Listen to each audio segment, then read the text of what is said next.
আজকে বাইতুল মুকাররমের নতুন খতিব নিযুক্ত হয়েছে মুফতি আব্দুল মালিক সাহেব। ওনার বিষয়ে আপনার মন্তব্য জানতে চাই। আলহামদুলিল্লাহ, বাইতুল মুকাররমে খতিব হিসাবে নিযুক্ত হয়েছে মুফতি মৌলানা আব্দুল মালিক সাহেব হাফিজাহুল্লাহ। অনেক বড় হাদিস বিশারদ একজন ব্যক্তিত্ব, অনেক পণ্ডিত একজন আলেম মাশাআল্লাহ। বাংলাদেশে আলেমদের মধ্যে অত্যন্ত শরীফ এবং উঁচু মাপের ভদ্র একজন মানুষ, পরিপূর্ণভাবে একজন আগাগোড়া একাডেমিশিয়ান, একাডেমিক মানুষ, এলমি মানুষ। নিশ্চয়ই একজন যোগ্য খতিব বাইতুল মুকাররম পেয়েছে। এখন তার যথাযথ মূল্যায়ন করা এবং তার যে এখানে অবদান রাখার সুযোগ আছে সেটা যথাযথভাবে তিনি রাখতে পারা, এটার জন্য শুধুমাত্র আমাদের এখন অপেক্ষা। নিশ্চয়ই জাতি একজন যোগ্য মানুষকে খতিব হিসেবে পেয়েছে, অনেক বড় একজন আলেমকে পেয়েছে। তিনি তার দায়িত্বটুকু সর্বোচ্চ সুন্দরভাবে যেন পালন করতে পারেন। আল্লাহ রাব্বুল আলামিন তার মাধ্যমে মুসলিম উম্মাহকে যেন কল্যাণের পথে পরিচালিত করে, আমরা সে দোয়া করি। তার মতো মুখলিস, নিষ্ঠাবান, মুত্তাকি, পরহেজগার এবং একান্ত একজন বড় মাপের আলিম তিনি বাইতুল মুকাররমে আসাটা সন্দেহাতীতভাবে আমাদের জন্য একটা আনন্দের সংবাদ। আমি আবারও দোয়া করি যে আমাদের মধ্যকার যে বিভেদগুলো আছে, যেগুলো মাঝে মধ্যে আমাদেরকে খুব বাজে একটা জায়গায় নিয়ে যায়, সেগুলো যেন দূর হয়, সেই পরস্পর কাদা ছোড়াছড়ি যেন কমে যায়। তিনি যেন মুসলিম উম্মাহকে, গোটা দেশের মুসলিম উম্মাহকে যেন অভিভাবকের মতো করে আগলে রাখতে পারেন, সবার জন্য কল্যাণকামিতার পথে সবাইকে আহ্বান করতে পারেন।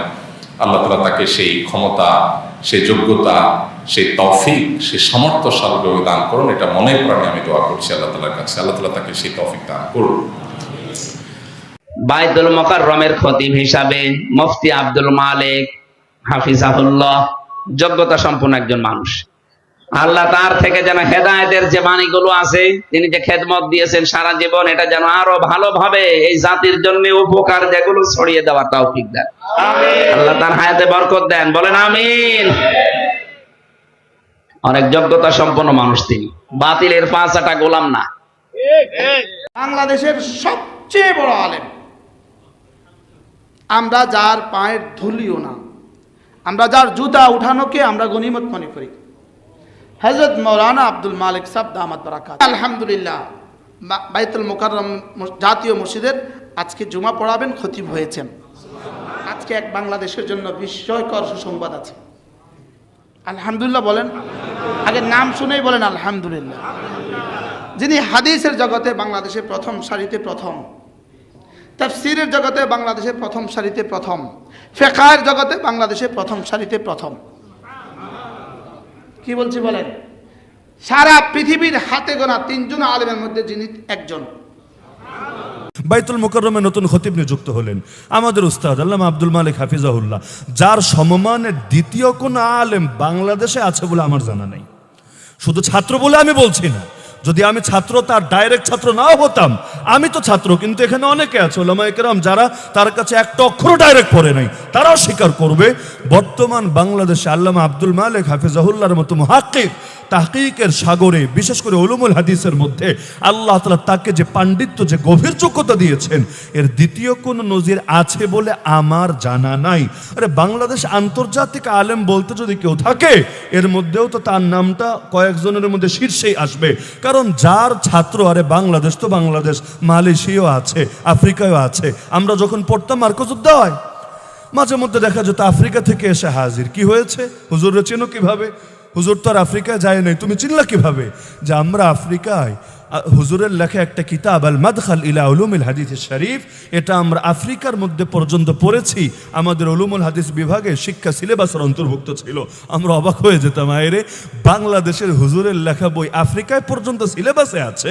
এমনকি মালয়েশিয়া একজন ছিল, আল্লাহর বান্দা, শাফি মাযহাবের লোক, মার্কাজুদ্দোয়া এসে আমরা নিজ চোখে দেখেছি 3 দিন মার্কাজে অবস্থান করেছিল। তার একটাই কথা যে হুজুর আপনার বই পড়েছি, সারা জীবন নামই শুনেছি, বইটা পড়ে আগ্রহ ছিল, একবার যদি দেখা পেতাম। তো এখন বাংলাদেশে ইজতেমা উপলক্ষে এসেছি, একটা আল্লাহ সুযোগ করে দিয়েছে, এজন্য আসলাম আপনার থেকে একটু দোয়া নিব, একটু দেখা করে বরকত নিব। তা আমাদের দিলটা বড় হয়ে যেত, কারণ এমন উস্তাদের কাছে আপনি পড়ছেন যারা শাগরেদ সারা দুনিয়ায় তৈরি হয়ে যাচ্ছে, কার না ভালো লাগে?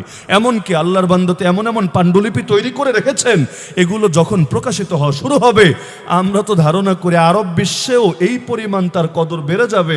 এই বাঙালি তার বছরে 10 দিন খুঁজে পায় কিনা এটা সন্দেহ আছে। এমনকি তিনি তো বাংলাদেশেই থাকার কথা না। শেখ আব্দুল ফাত্তাহ আবু গুদ্দার রহমতুল্লাহ আলাইহি সোহবতে সেখানে যখন ছিলেন, তার আব্বা একরকম জোর করে তারে বাংলাদেশে রেখে দিয়েছেন। সাহেব চিঠি পাঠিয়েছে যে আব্দুল মালিকরা আমার দরকার, আমার কাছে পাঠিয়ে দাও। তিনি বলেছেন না, আব্দুল মালিক বহু বছর বিদেশ ছিল, পাকিস্তান পড়েছে কয়েক বছর, আবার আরবে গিয়ে আপনার সোহবতে ছিল 2 বছর, আর দিব না, আমার ছেলেটারে বাংলাদেশে লাগবে, এই দেশের জন্য প্রয়োজন আছে। একরকম জোর করে তিনি ছেলেরে পাঠান নাই।